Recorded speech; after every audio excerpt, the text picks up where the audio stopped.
Hey y'all, welcome in for another evening of TPI News. I'm Santana Wood. And I'm Amy Passaretti. Coming up tonight, we have an update on shootings in Alexander City. Alex City and Tallahassee held their first days back to school, and a preview of Friday's area high school football games. 2 shootings occurred in Alexander City earlier this week, but law enforcement said they are unrelated. One was murdered and another injured in Sunday night's shooting, which police say stemmed from a fight in the parking lot of Benson Community Center. The 20-year-old victim, Antoine Laquan Morgan's name was released Wednesday, and police say witnesses are not saying much about who pulled the trigger. Morgan was out of jail on a $200,000 bond for murder charges, but police say the motive is unknown at this time for Sunday's murder. Vehicles were also shot into at Sunday's incident, police said. Because of this and at least 53 police calls over the last 2 years, the Alexander City City Council is considering revoking the event center's business license. On Tuesday, 53-year-old Vincent Bice was arrested after shooting a victim in the arm on Joseph Street. A witness on scene was helpful in the Alexander City Police Department's arrest on Tuesday. We have also checked into the shooting off Highway 22 from last month, but we don't have an update on that at this time. Also in Tallapoosa County has moved into round 2 of the Alabama Census Bowl after beating out Crenshaw County by 0.1%. Next week, Tallapoosa County will face off against Russell County to increase its participation in the census even more. There is up to $65,000 on the line for our Tallapoosa County public school system. If you haven't already, be sure to fill out that census now. Alexander City Schools had its first day of school on Tuesday, and students and teachers were excited to be back. Teachers and administrators helped to usher children into the buildings and guide them to their classrooms. Jim Pearson Elementary School had a little bit of traffic backup due to its new construction, but overall things went very smoothly on the first day. This week, Tallapoosa County is hosting numerous events to honor first responders. Southern Preparatory Academy this morning hosted a parade to honor area first responders. Tomorrow, Alexander City and Dadeville Chambers and other organizations will feed first responders in the area. Saturday, there will be a Back the Blue parade on Lake Martin hosted by LMRA, Towboat US, and the Lake Martin Boaters Facebook group. These events not only show support and appreciation to area first responders, but also honor the 19th anniversary of 9/11.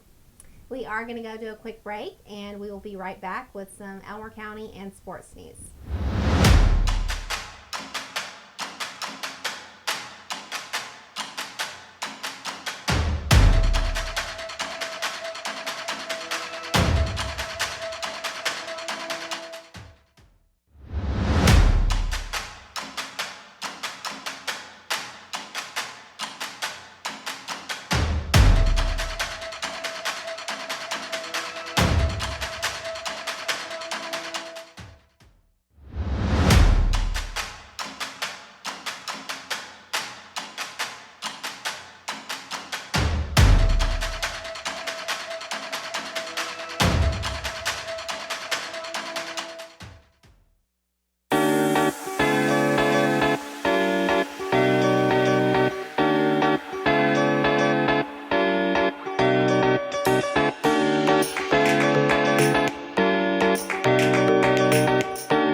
How does a team work?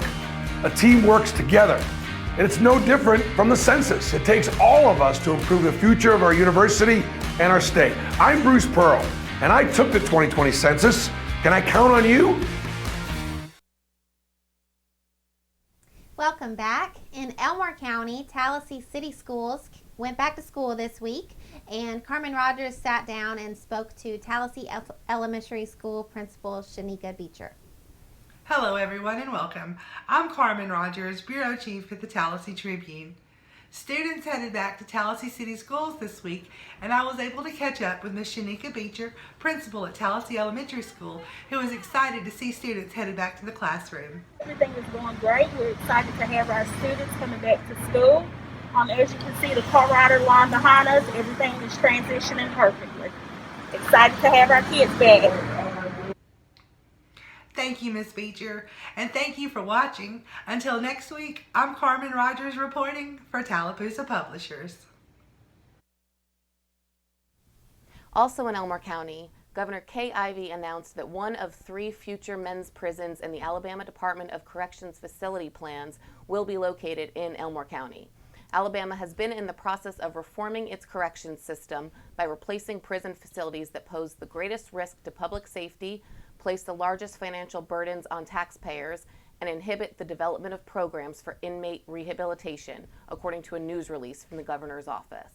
While no site has yet to be determined, the plan is to build the facility on land already owned by the state, and the process will likely move quickly.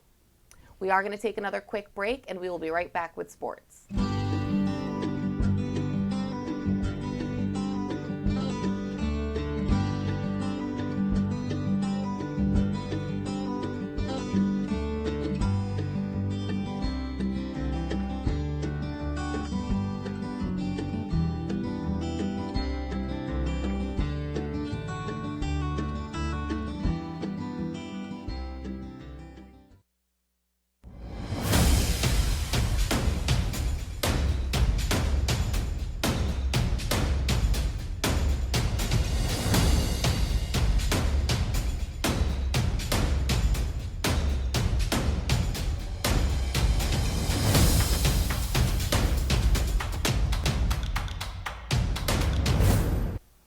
Hey, and welcome back. My name is Ryan Gallagher. I'm the sports writer here at the Alexander City Outlook.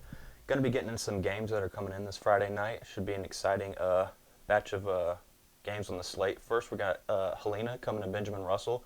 Benjamin Russell having their first home game of the season. Very exciting. Very pumped about that. So are the team, the fans, everybody in the community is really excited about that one. We also got Hillcrest Tuscaloosa going to Wetumpka. Stanhope Elmore is going to be playing at Pelham this week. We got Sylacauga at Tallahassee. It should be a real interesting game of the towns that are between us. Should be a fun one to see. Elmore County and Clay Central should be a tough one for Elmore County, going up against the number 1 team in the 5A in Alabama and the back-to-back defending state champions. Beauregard is going to at Hopeville. Hopeville coming off a big win last week. The game of the week probably is going to be Montgomery Catholic going to Reeltown. This is the battle of the number 6 Catholic against number 10 Reeltown, both ranked in the 3A. Very competitive, very tough game for Reeltown and Catholic. Should be a very exciting game. If you're able to make that one, I'd highly recommend it. Dadeville is going to be taking on Pike County at Pike County. Pike County playing their first game of the season, I believe, but they're also ranked tied for 6th with Catholic in the 3A. So their first game should be interesting. Don't really know what they're going to be doing, so kind of an advantage and disadvantage for Dadeville. We got Vincent going at Horseshoe Bend. This is also Vincent's first game of the season. They have had to forfeit their first few games. So Horseshoe Bend, has the advantage there with the rhythm of their offense and things like that. But again, you don't really know what a healthy, rested Vincent team is really bringing to the table. We got Highland Home going to Coosa. Coosa playing their first game last week. A little bit of a disappointment, but they were also playing one of the better teams in all of the state. So they're looking to get back on track with the new quarterback under center this week. And to round it out, we got Edgewood at Macon East, the battle of the undefeateds. Both teams very competitive. Both Edgewood is back. They after a couple years of not being as good, and Macon East is kind of making a resurgence as well with their program. Be sure to tune in this Friday at 6 p.m. for Inside the Lines Live with me and Caleb Turrentine, and should be a real. We'll be getting into these games a little bit more, but it should be a real exciting game, and we'll talk about We'll go into a little bit more depth with all these games, and looking forward to see you then. Thank you, Ron, for that sports update, and thank you to our viewers for tuning in tonight. Again, I'm Santana Wood alongside Amy Passaretti. Y'all have a good night.